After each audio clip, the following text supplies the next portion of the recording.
দেখুন কি জানাচ্ছে পরে বলবো, তার আগে আমি আমার ভিডিওর মাধ্যমে সাধারণ মানুষ যারা দেখবেন তাদের কাছেও বার্তা দিচ্ছি।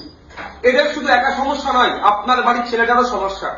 আপনি অর্থনৈতিক ভাবে পিছিয়ে আছেন, আপনার ছেলেকে আপনি প্রাইমারি স্কুলে পড়াতে পারছেন না। আপনার ছেলে প্রাইমারি স্কুলে যাচ্ছে, সেখানে টিচার আছে তো? দেখছেন আপনারা কি সব ক্লাসে ঠিকঠাক হয় তো, না মিড ডে মিল খেয়ে চলে আসে?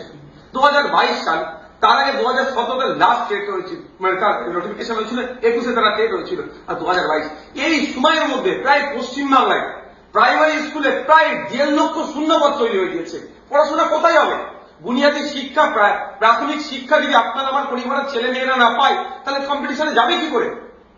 গোড়াতেই যদি ধ্বংস করে দেয় এরা, তাহলে উচ্চশিক্ষায় শিক্ষিত হবে কি করে?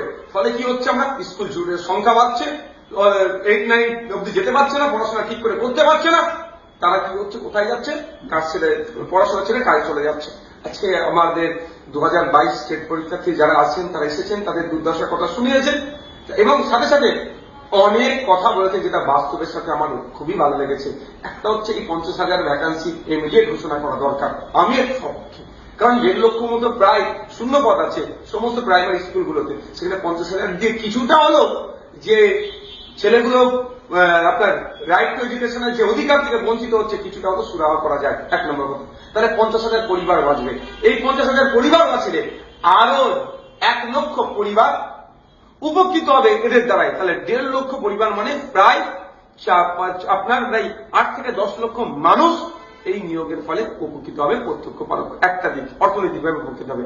দ্বিতীয় দিক হচ্ছে, এই 50,000 নিয়োগ করলে প্রাইমারি শিক্ষা ব্যবস্থা কিছুটা হলো যে ধ্বংসের দিকে যাচ্ছিল, এই টিচাররা কিছুটা হলো আটকাতে পারবে। 3 নম্বর পয়েন্ট যেটা হচ্ছে, সেটা আপনার আমার পরিবারের যারা যারা শুনবেন আমার অডিও ভিডিও থেকে, যে কারা আমরা, কারা আর্থিকভাবে দুর্বল তো আমরা, আমাদের কি সামর্থ্য আছে? আমরা পশ্চিমবাংলায় 50% মানুষ সরাসরি কৃষিকাজের সাথে যুক্ত, আর ওই 50% মানুষের মাসিক গড় ইনকাম বিলো 8,000।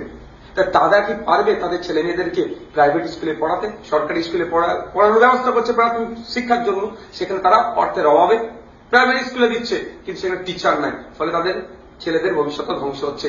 এই নিয়োগ হলে তাদের ছেলেদের যেমন ভবিষ্যৎগুলো ঠিকঠাক ভাবে এগোবে, প্রাইমারি শিক্ষাটা ঠিকঠাক ভাবে।